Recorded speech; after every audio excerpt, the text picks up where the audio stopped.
Hello, it's Belinda. Welcome back to my YouTube channel. Today I'm going to be doing a little layout share of the pages that I've worked on since the start of the year. Some of these do have process videos which I put up in January.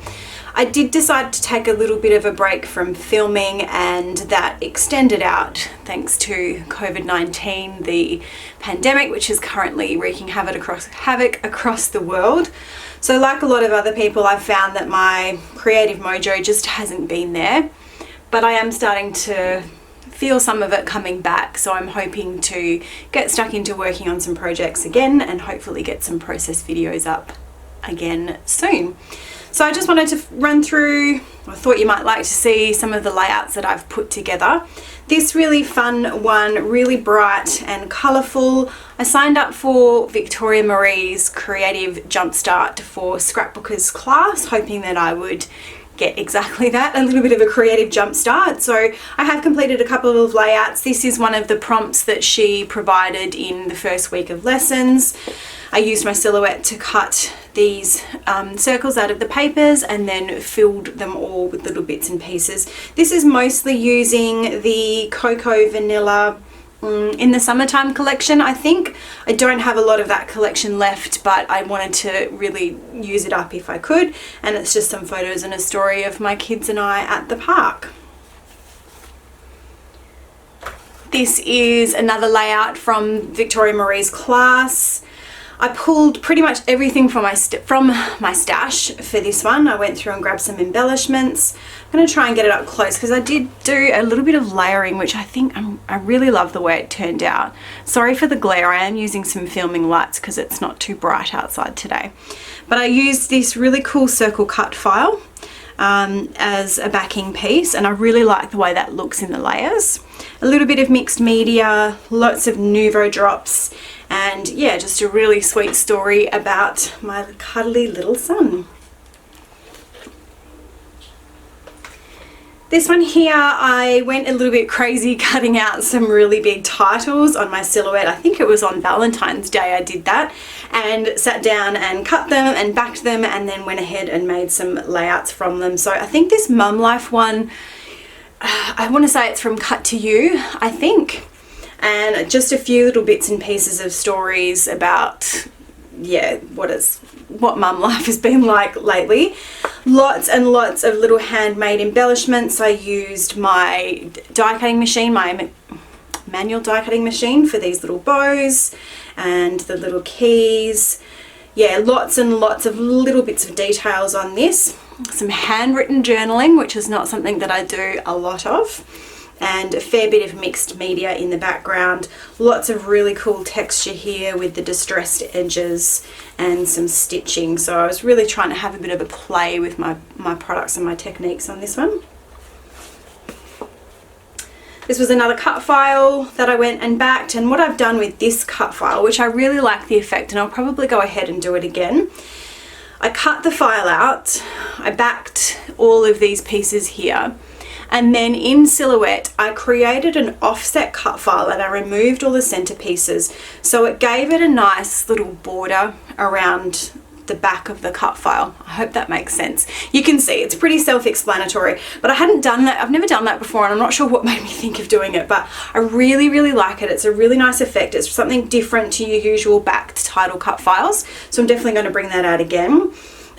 This was using up some of the leftovers from my kit that I used for layouts for Mini Kit Monday in January, and I just continued on, like with the Mum Life layout, I was just continuing on telling some of my own stories, because lately most of my stories have been about my family and my kids, and I do think it's really important to tell our stories. So I used up some florals that I had fussy cut out, just some little tiny word stickers, and a fair bit of journaling there. It's a little bit of a pep talk to myself because, yeah, I think we all need that from time to time. This is another one, the third one of the large cut files that I cut out. Must Make stuff. Again, I think this was Cut to You, this cut file, but I'm not too sure. I can check it out if you want to know where they did come from. The infill for all of these, I used a really old pink paisley collection, Summer Lights, I think it was. I had a 6x6 paper pad, so I pulled that out. Just a couple of photos of my scrap space and some little bit of journaling about, yeah, how I like to make stuff, as we all do. Lots and lots of mixed media in the background. I did use the packaging technique, and the more I do it, this is an unpopular opinion, the more I do it, the more I realize it's actually not my favorite way of getting mixed media onto a layout. I don't like the messy look for my layouts. I love the way it looks when other people do it, but for me, it's not my favorite. So I'm learning about different ways that I can include my mixed media, my watercolors, my distress oxide pads without using the packaging technique. And it included a little bit of trim and lots of little gold glitter hearts here, which I love. The next few layouts I was using up a Felicity Jane kit that I had started and still had a lot of bits and pieces left. It wasn't my favourite Felicity Jane kit, which is why I was keen to get rid of it, or use it up, not get rid of it, use it up as quickly as I could. I created a boy layout with this, and when you see the other layouts, you'll see how very different this is from the other layouts and the colour scheme. But I picked the stuff, the greens and the blues and the pops of yellows, and I just focused on that. These alpha stickers are from my stash, and yeah, a really asymmetrical design with everything sort of centered down here. Lots of mixed media down the bottom. You probably can't see that. There's some texture paste through a stencil, some splattering, some watercolor. Yeah, and it's just a little cute little story about my son sitting with my brothers. And this is the rest of the kit. So although there was a little bit of green and a little bit of yellow in it, a mustardy yellow, there was also a lot of bright pink and red. I think it was the Lindsay kit. I can double check, but I think it was the Lindsay kit. But I don't know, something about that colour scheme just wasn't my favourite, so I did want to use it up. This, really love the amount of texture that I got on this torn edge down the side here. I'll try and get it up close. Lots and lots of distressing there, which I really liked. I think it helped that I had put some white gesso across the entire background, which made the paper just that little bit sturdier, so I really could rough it up a lot more. Again, up the top, as with the other one, I've got some texture paste through a stencil on top of some watercolor background. Torn edges. These photos are from 2018, so 2 years ago, and just talking about how grown up my little girl was looking then, and of course she's much more grown up now. And this one is also the Lindsay kit. So I had lots of these reds, which I don't know, I think red is one of my colours that I just don't scrap, not sure why. But I did have a few of these rosettes that I had made with papers from the kit, and they were sitting in with it, and so I wanted to use those up. I think I did have another layout which I shared using the rosettes from that Lindsay kit as well. These were, in the kit there was a sheet of foam stickers. I painted over the top of the foam. The white was a little bit off for me. It was a little bit too blue, I think. So I just grabbed a warm white acrylic paint that I have in my mixed media stash, and I painted over the top of the foam. So it just warmed that white up again a little bit. I really do prefer warm whites to cool whites. A little bit of layering, a little bit of washi tape, some torn edges, all that really lovely texture and stitching that I like in my layouts.